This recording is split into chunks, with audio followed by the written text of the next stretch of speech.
Assalamualaikum warahmatullahi wabarakatuh. Pada kesempatan kali ini, saya mengupas berita tentang siswi SMP yang diintimidasi pemerintah Jambi usai bersifat kritis.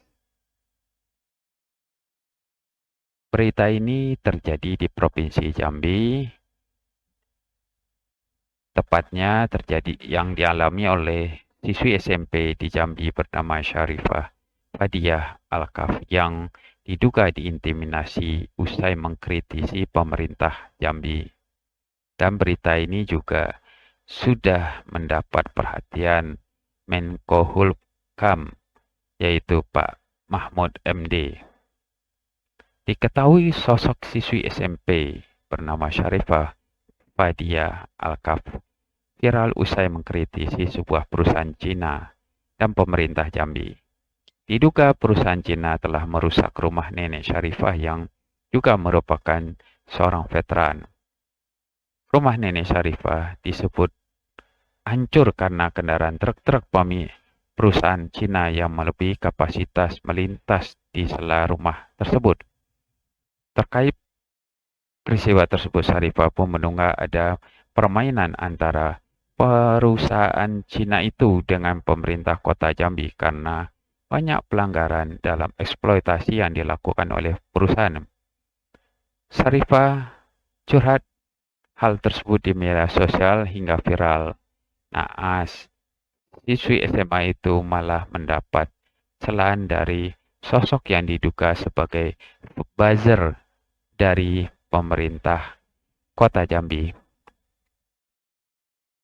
Bukan hanya itu, Syarifah pun dilaporkan atas dugaan pencemaran nama baik terhadap Pemkab Kota Jambi.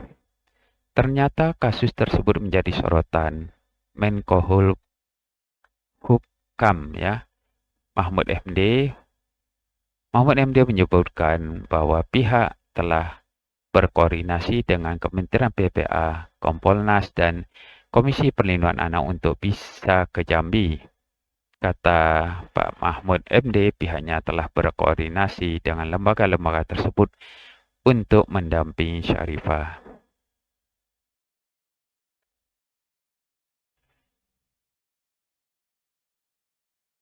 Terima kasih atas infonya. Polhukam akan berkoordinasi dengan Kementerian PPA, Kompolnas, Komisi Perlindungan Anak untuk bisa ke Jambi membantu mendampingi anak ini. Pak Muhammad MD berjanji pihaknya akan mendampingi dan melindungi Syarifah serta menyernihkan masalah tersebut sesuai hak anak yang berlaku pada hukum Indonesia. Didampingi pelindung dan dampingi, lindungi, dan jernihkan masalahnya. Perlakukan anak-anak sesuai dengan hukum yang berlaku bagi anak-anak. Dari berita ini dapat kita simpulkan ada 3 hal di sini yang menjadi perlu kita simak. Pertama, dengan berlakunya undang-undang tentang pencemaran nama baik itu media maupun tidak, ini undang-undang ini dijadikan tameng atau perisai bagi mereka yang tidak atau yang zalim ya, untuk melindungi kezalimannya, tindakan yang zalimnya, sehingga orang lemah menjadi dipersalahkan. Kedua, dampak dari undang-undang pencemaran nama baik ini menjadi bahan untuk melindungi kebobrokan atau kerusakan yang diperbuat oleh penguasa.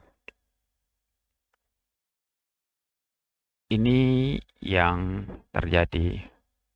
Pada ikatnya undang-undang itu tidak salah, namun ya pihak penguasa yang menyalahgunakan, memplesetkan, merubah maknanya sehingga undang-undang itu justru uh, dimanfaatkan untuk kepentingan yang tidak elok yang dilakukan oleh penguasa. Itu satu hal. Yang kedua, ini penguasa yang tidak mau dikritik.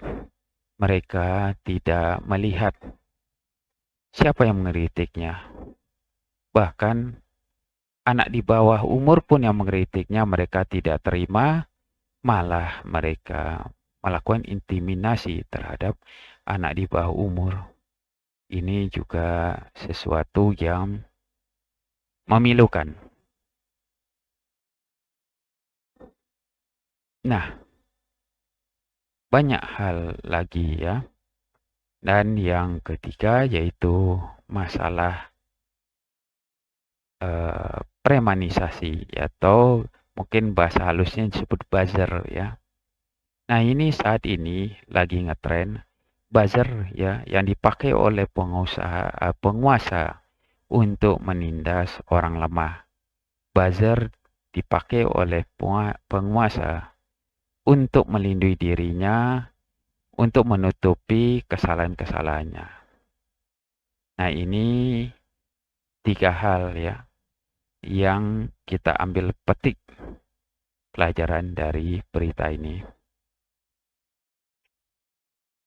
Baik, itu saja ulasan saya kali ini. Jangan lupa untuk subscribe channel ini dan bunyikan tanda loncengnya untuk semua serta share video ini kepada rekan dan sahabat Anda agar mendapat manfaat yang sama.